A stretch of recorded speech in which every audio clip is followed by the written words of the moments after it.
Long ago, in a small village beside a wide and beautiful forest, there lived a boy named Ethan. He was hardworking and kind, but he carried a burden that made him unhappy.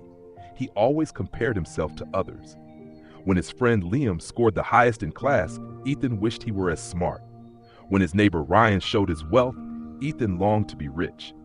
Even when he saw someone running fast, he thought, "Why can't I be like them?" These thoughts made him lose joy, lose focus, and doubt his own worth. One day, a wise old man named Grandpa Joe visited the village. Ethan poured his heart out, saying, "I work hard, but when I see others doing better, I feel like I'll never be enough." Grandpa Joe smiled and said, "Meet me at the oldest tree in the village tomorrow morning. You will find your answer there." The next morning, Ethan arrived. Grandpa Joe asked, "What do you see around you?" Ethan looked and replied, "Some trees are tall, some short, some bear fruit, some do not." Grandpa Joe chuckled. "Now imagine if the apple tree complained it wasn't as tall as the coconut tree, or the coconut tree wished for sweet fruit like the apple. Wouldn't that sound silly?" Ethan laughed. "Yes, Grandpa, very silly." Grandpa Joe continued, "Look around. How does this forest feel to you?" Ethan answered, "Peaceful and beautiful.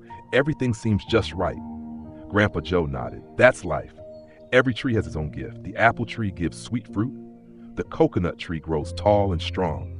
Both are different. Both are important. People are the same." He then led Ethan to a pond where fish swam and a bird soared above. If the fish wished to fly like the bird, would that make sense? Ethan shook his head. No, fish are meant to swim and birds are meant to fly. Grandpa Joe smiled. Exactly. Then why do you want to be someone else? You too have special strengths. Find them and walk your own path. Those words lit a fire inside Ethan. He realized comparing himself to others only brought pain. From that day on, he stopped looking at others with envy and focused on his own abilities. Slowly, confidence returned and life felt exciting again. Years later, through hard work, Ethan built his own business and became an inspiration for the whole village. When people asked him the secret to his success, he simply said, "Never compare yourself with others. If a fish tries to fly, it will always feel like a failure.